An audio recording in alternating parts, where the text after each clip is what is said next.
अस्सलाम वालेकुम स्टूडेंट्स। आज हम OOAD ऑब्जेक्ट ओरिएंटेड एनालिसिस और डिजाइन का सेकंड लेक्चर स्टार्ट करने जा रहे हैं।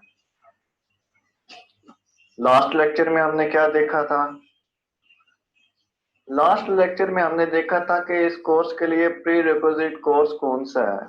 उसमें हमने देखा ऑब्जेक्ट ओरिएंटेड प्रोग्रामिंग के बारे में हमारे पास नॉलेज होना चाहिए। उसके अलावा हमने देखी जी बुक में कौन सी बुक थी जी? Applying GUML patterns and introduction to object oriented analysis and design and iterative development by Craig Larman. ये देखने के बाद हमने ऑब्जेक्ट ओरिएंटेड प्रोग्रामिंग के कॉन्सेप्ट्स देखे।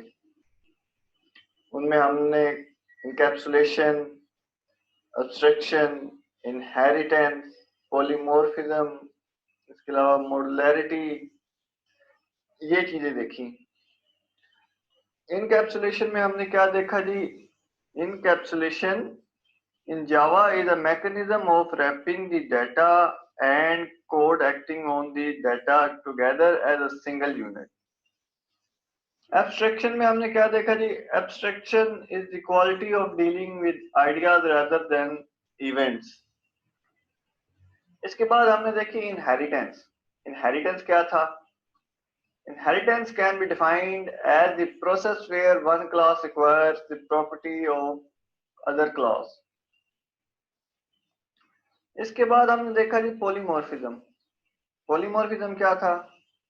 Polymorphism in Java is a concept by which we can perform a single action in different ways. Polymorphism देखने के बाद हमने देखा था मॉड्युलैरिटी। मॉड्युलैरिटी में हमने क्या देखा था कि ये जो हम कोड कर रहे होते हैं, इसको एज अ होल हम कोड करने के बजाय, यानी कि सिस्टम को एक ही बार में स्टार्ट कर देने से बजाय, अगर हम उसको डिफरेंट छोटे छोटे पीसेस में, चंक्स में डिवाइड करके, यानी उन्हें मॉड्यूल का नाम देकर हम कोडिंग करें, तो ये हमारे लिए ज्यादा फायदेमंद है बजाय इसके कि हम सारे सिस्टम को एक ही बार में स्टार्ट कर दें और कंफ्यूज हो जाएं।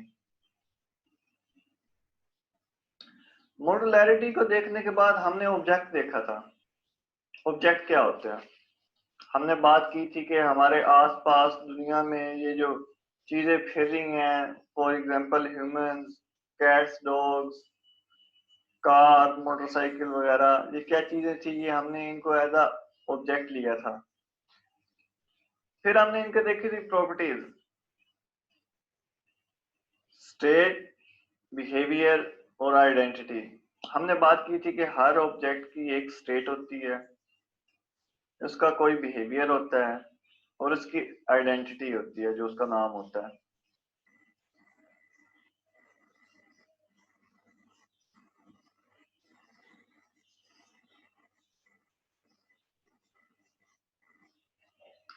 आज के लेक्चर में जो हमारा लेक्चर 2 है, इसमें हम क्या देखने जा रहे हैं? इसमें आज हम डिस्कस करेंगे एनालिसिस को, सिस्टम एनालिसिस को। यानी सिस्टम एनालिसिस क्या चीज होती है, इसको हम कैसे, इसमें प्रोसेसेस वगैरह जो हैं वो कैसे परफॉर्म करते हैं। तो ये हमारा आज का लेक्चर होगा, जिसे हम लेक्चर नंबर 2 का नाम।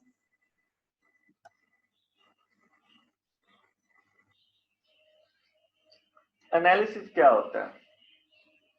जब हमारा सिस्टम जो है इन्वेस्टिगेशन के बाद अप्रूव्ड हो जाता है, देन द नेक्स्ट स्टेप क्या है? इसके बाद क्या होता है? The next step is to answer the question what must the information do to solve the problem. यानी हमारा इंफॉर्मेशन सिस्टम जिसके लिए हम एनालिसिस कर रहे थे, एनालिसिस में क्या बताना है कि वो इंफॉर्मेशन सिस्टम हमारा प्रॉब्लम को सॉल्व करने के लिए क्या करेगा। एनालिसिस का जो ज्यादा एम्फसाइज किया जाता है वो किस चीज पर किया जाता है? Getting the data of existing system, यानी जो हमारा मौजूदा सिस्टम है जिस पर हम काम कर रहे हैं, यानी जिस ऑर्गेनाइजेशन में वो सिस्टम पहले से मौजूद है, काम कर रहा है, लेकिन ऑर्गेनाइजेशन चाहती है कि भाई इस सिस्टम में हमें ये प्रॉब्लम्स आ रही हैं, तो इसको हम कैसे ओवरकम करें।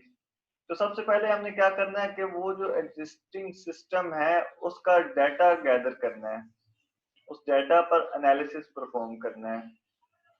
और जो ऑर्गेनाइजेशन हमें कह रही है भाई हमें न्यू सिस्टम चाहिए, उसके लिए उनसे पूछना है भाई आपकी न्यू सिस्टम की रिक्वायरमेंट्स क्या होंगी। यानी एक तो वो है जो सिस्टम उनके पास पहले से काम कर रहा है लेकिन उनका काम उससे नहीं चल रहा, वो चाहते हैं कि जी इसमें मजीद फंक्शनैलिटी ऐड की जाए। तो हम पूछ लेंगे भाई आपको नए सिस्टम में क्या-क्या चीजें चाहिए हैं, आपकी जो प्रॉब्लम आ रही है उसको हम कैसे सेटिस्फाई कर सकते हैं, कैसे उसको सोल्व किया जा सकता है। तो उनसे ना हमने रिक्वायरमेंट्स ले लेनी है।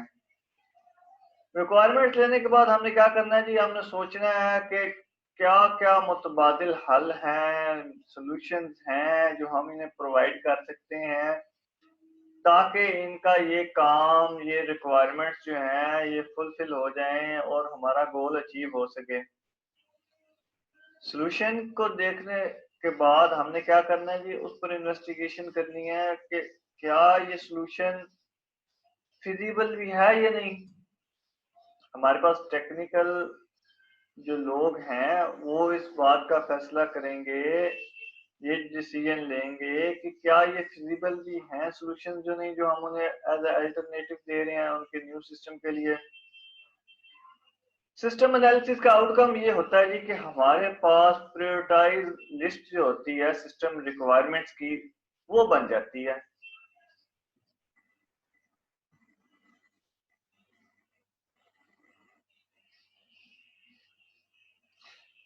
सिस्टम एनालिसिस में कौन कौन सा काम कैसे कैसे परफॉर्म हो रहा है ये देख लेते हैं। इनके मेन टॉपिक्स यानी एनालिसिस जो है हमारा मेन टॉपिक, इसके सब टॉपिक सब हेडिंग्स क्या हैं उनको डिस्कस कर लेते हैं। एनालिसिस में हमारे पास तीन चीजें आ जाएंगी। पहली चीज क्या होगी, डाटा कलेक्शन। दूसरी चीज डाटा एनालिसिस और तीसरी चीज requirement analysis.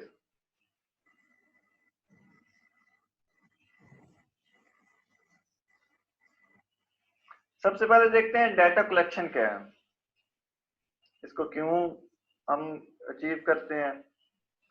The purpose of data collection is to seek additional information about the problems and needs identified in the system investigation report।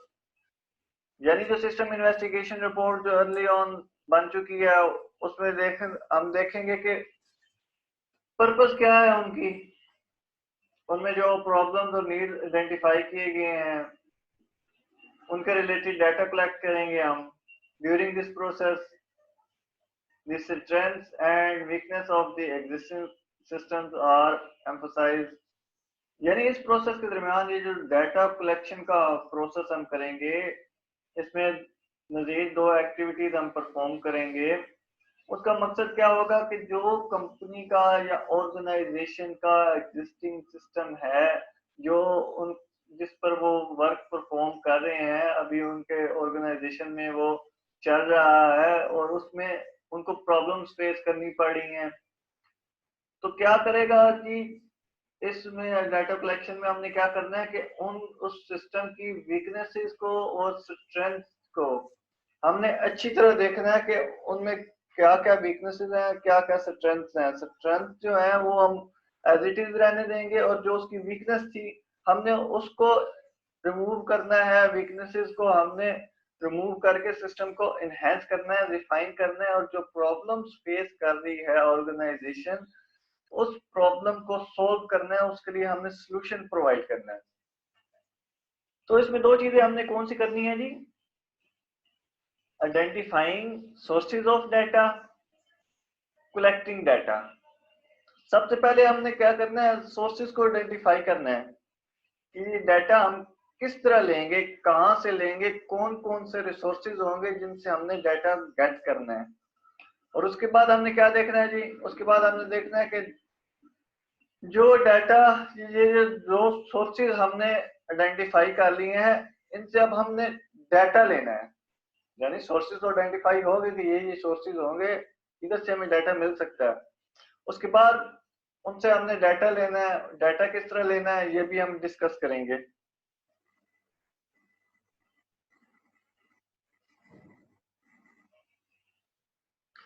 पहले हम देख लेते हैं जी आइडेंटिफाइंग सोर्सेज ऑफ डाटा, यानी हमने डाटा कहाँ से लेना है, कौन कौन से सोर्सेज हो सकते हैं जो हमें डाटा प्रोवाइड कर सकते हैं इस एग्जिस्टिंग जो है इंफॉर्मेशन सिस्टम जो कंपनी में या ऑर्गेनाइजेशन में जिसको लेकर अभी वर्क हो रहा है, जो ऑर्गेनाइजेशन जिस सॉफ्टवेयर से अपनी ऑर्गेनाइजेशन चला रही है। इसके जी दो हो सकते हैं सोर्सेज, दो कैटेगरीज हो सकती हैं सोर्सेज की। एक कैटेगरी को हम कह देते हैं जी इंटरनल सोर्सेज और दूसरी को हम कह देते हैं एक्सटर्नल सोर्सेज। इंटरनल सोर्सेज में वो लोग आ जाते हैं जो ऑर्गेनाइजेशन के अंदर होंगे, यानी जो लोग हमें डाटा प्रोवाइड कर सकते हैं ऑर्गेनाइजेशन के अंदर में रहते हुए। उनमें हमारे हो जाएंगे यूजर्स हो जाएंगे जी, यानी वो लोग जो उस सिस्टम को यूज कर रहे हैं, आईटी पर्सनल वगैरह। उसके अलावा जी स्टेक होल्डर्स हो सकते हैं। स्टेक होल्डर्स में कंपनी में जिसने इन्वेस्ट किया हुआ है, पॉलिसी मेकर्स हैं, ये सारी चीजें, ये लोग कौन है, ये स्टेक होल्डर्स हैं। यानी ये सिस्टम को यूज कर रहे हैं, इनको कुछ आइडिया है, इनके जो मॉड्यूल्स वगैरह हैं उसमें इन्हें कोई प्रॉब्लम तो नहीं हो रही, इनसे डाटा हम लेंगे।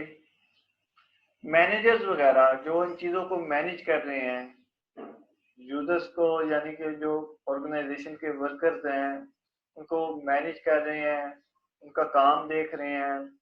उस काम देखने के दौरान वो ये भी देख रहे हैं कि सिस्टम कैसे वर्क परफॉर्म कर रहा है, सिस्टम की वीकनेसेस और स्ट्रेंथ को आइडेंटिफाई कर रहे हैं, तो ये हमें डाटा प्रोवाइड कर सकते हैं।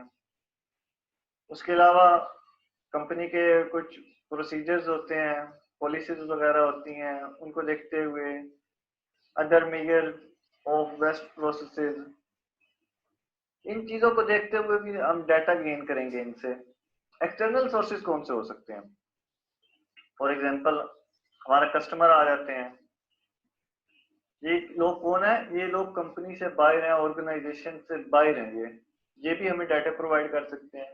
कस्टमर सप्लायर हो गए हमारे, एक्सटर्नल स्टेक होल्डर्स हो गए, फॉर एग्जांपल गवर्नमेंट एजेंसीज वगैरह या कंपटीटर आउटसाइड ग्रुप्स जो होते हैं। उसके अलावा कंसल्टेंट्स, ये लोग कौन है, ये हमारे एक्सटर्नल सोर्सेज हैं, किस चीज के, डाटा को कलेक्ट करने के। यानी इनसे हम डाटा कलेक्ट करेंगे किस चीज के लिए, एनालिसिस के लिए। ये हम क्या कर रहे हैं, एनालिसिस कर रहे हैं।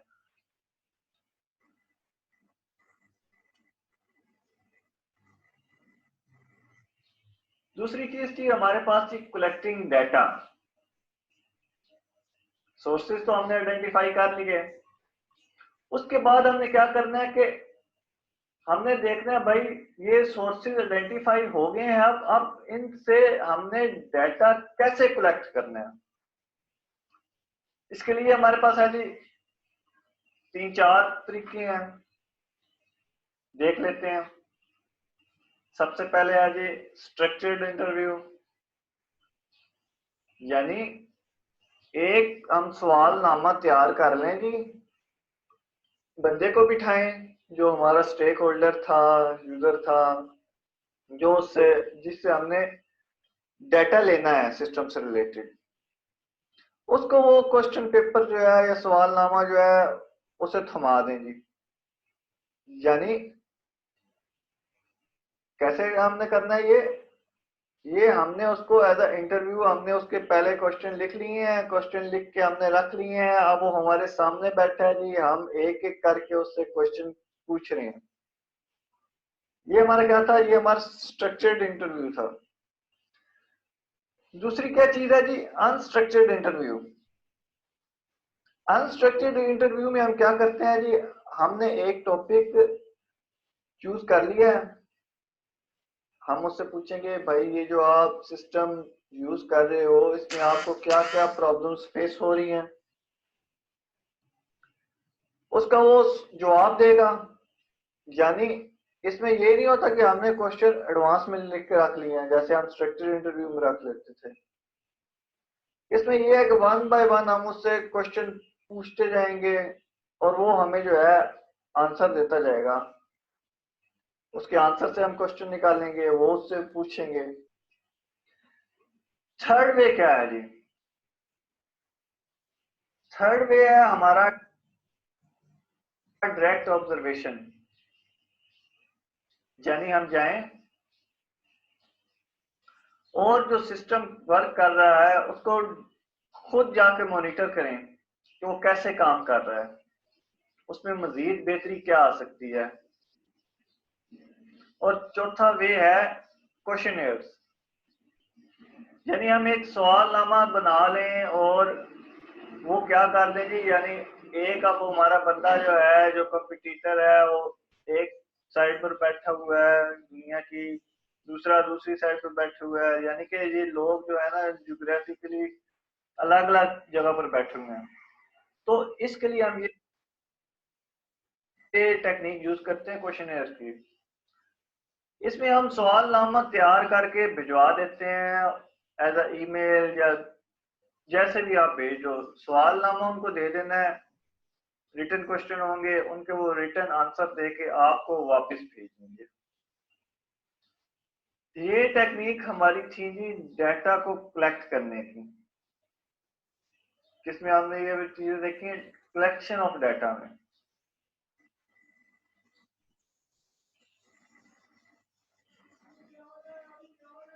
कलेक्शन ऑफ डाटा के बाद हमारा था डाटा एनालिसिस। डाटा एनालिसिस क्या है जी? The manipulation of collected data so that the development team members who are participating in system analysis can use the data।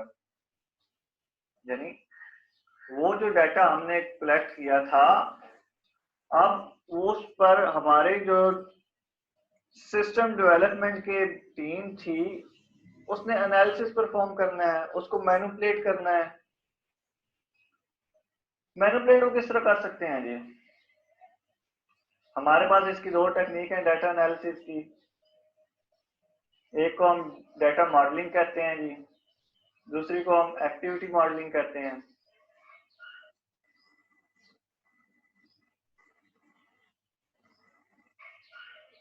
Data modelling में हम क्या करते हैं जी? डाटा मॉडलिंग में हम ईआर डायग्राम बनाते हैं, entity relationship diagram,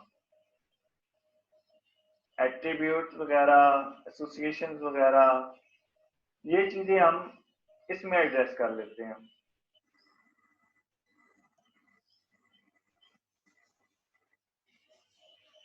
activity modelling,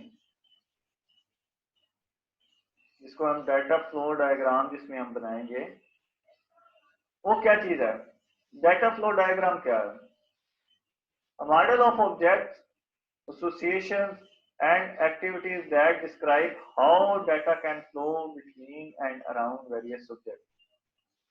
यानी वो हमें बताएगा जी कि कहाँ से डाटा आ रहा है, कहाँ जा रहा है, कौन सा डाटा किस साइड जाना है और कौन सा डाटा दूसरी साइड जाएगा, कौन सा डाटा वापस आएगा। ये क्या है? डाटा के फ्लो को बता रहा है, डाटा की डायरेक्शन को बता रहा है कि कौन सा डाटा हमारा किस साइड ट्रेवल कर रहा है।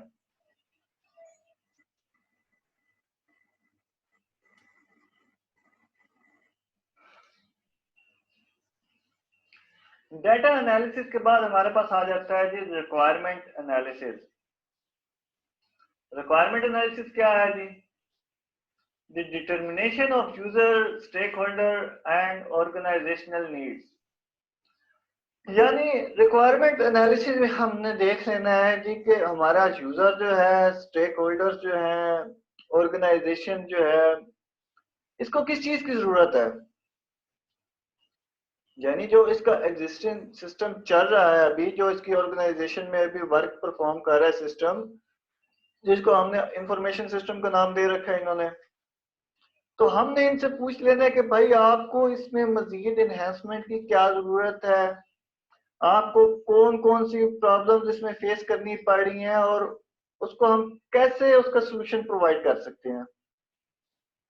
यानी सिस्टम है, उनके पास एग्जिस्टिंग सिस्टम है जो उनकी ऑर्गेनाइजेशन में वर्क कर रहा है, लेकिन उस सिस्टम में क्या आ रही है, प्रॉब्लम्स आ रही हैं, उनको प्रॉब्लम्स फेस करनी पड़ रही हैं, उनका काम सही से नहीं हो रहा, या दूसरी सूरत में उन्हें मजीद उनका जो सिस्टम है वो सही वर्क परफॉर्म कर रहा है, लेकिन अब चूंकि उनका सिस्टम पुराना हो चुका है, उनके कंपटीटर्स ने एडवांसमेंट कर ली है, तो उन्हें एडवांसमेंट की जरूरत है, यानी उस सिस्टम को मजीद रिफाइन करने की, मॉडिफाई करने की जरूरत है। तो हमने उनसे क्या करना है जी, हमने उनसे पूछना है कि आपको क्या चीज चाहिए है, कैसी चीज आप परफॉर्म करना चाह रहे हैं सिस्टम से। ये चीजें हम किनसे पूछेंगे, यूजर से, स्टेक होल्डर से, या ऑर्गेनाइजेशन का जो हेड है उससे हम पूछेंगे भाई आपको क्या चीजें चाहिए, वो भी हमारा स्टेक होल्डर ही है।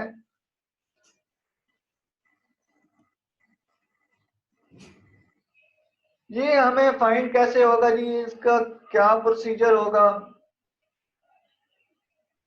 इसमें हम दो चीजें देखेंगे। पहली चीज आस्किंग डायरेक्टली। इसमें क्या होगा जी, ये क्या चीज है, asking directly is an approach to gather data that are users, stakeholders, and other managers about what they want and expect from new or modified system।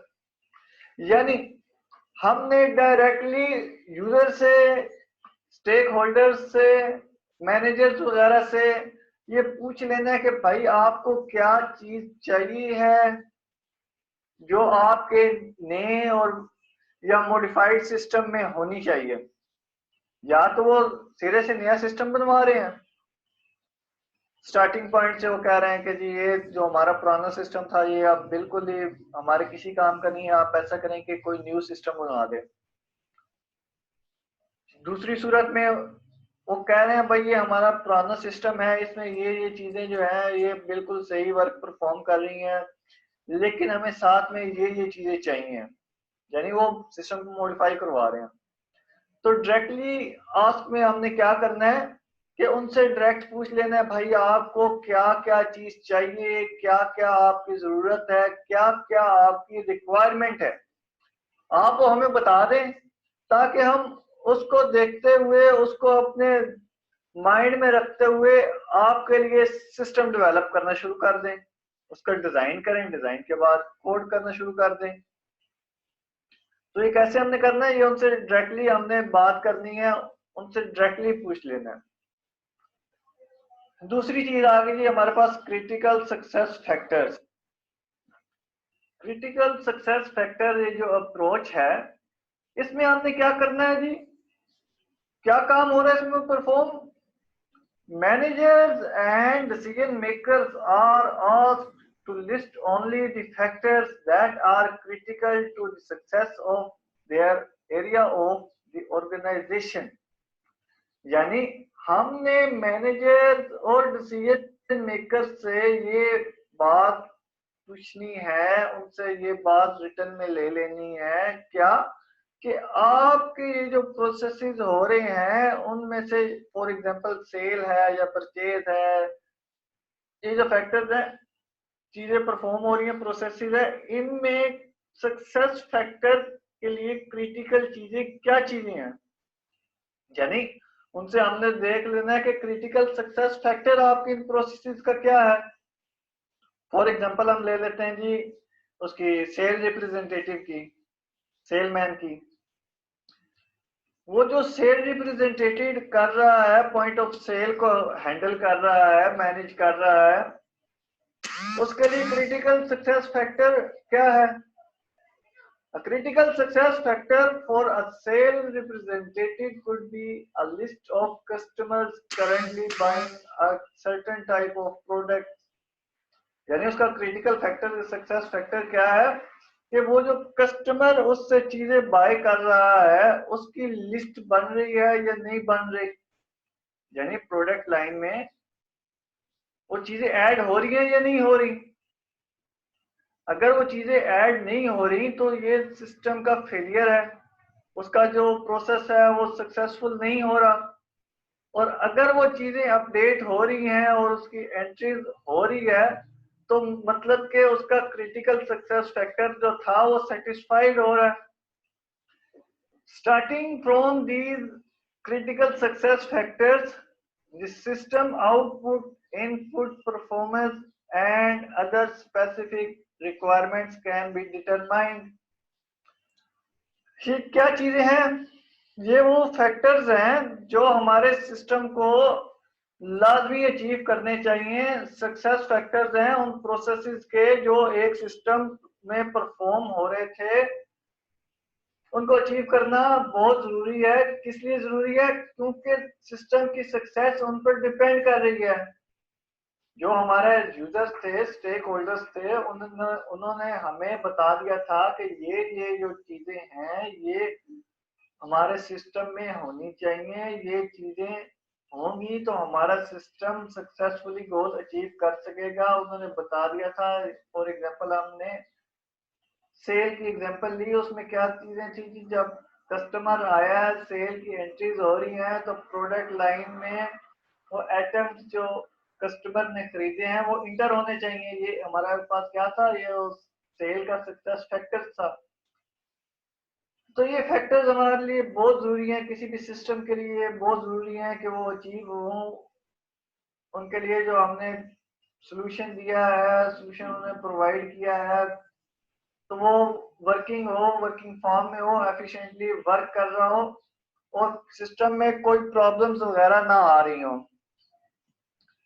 ये तो था जी हमारा एनालिसिस, जिसको हम बोलते हैं system analysis. At the end हमें क्या मिलती है इसमें? प्रायोरिटाइज रिक्वायरमेंट लिस्ट मिल जाती है। यानी एट द एंड हमें पता क्या चल गया कि भाई जो एग्जिस्टिंग सिस्टम था या जो हम न्यू सिस्टम बनाने जा रहे हैं, अगर तो एग्जिस्टिंग सिस्टम था तो हमने देखा जी इसमें कौन कौन सी प्रॉब्लम फेस करनी पड़ रही थी या इसमें कौन कौन सा एडिशन की जरूरत है, तो वो हमने इसमें एडिशन करना है। प्रॉब्लम्स आ रही थी तो उनका सोल्यूशन देना है।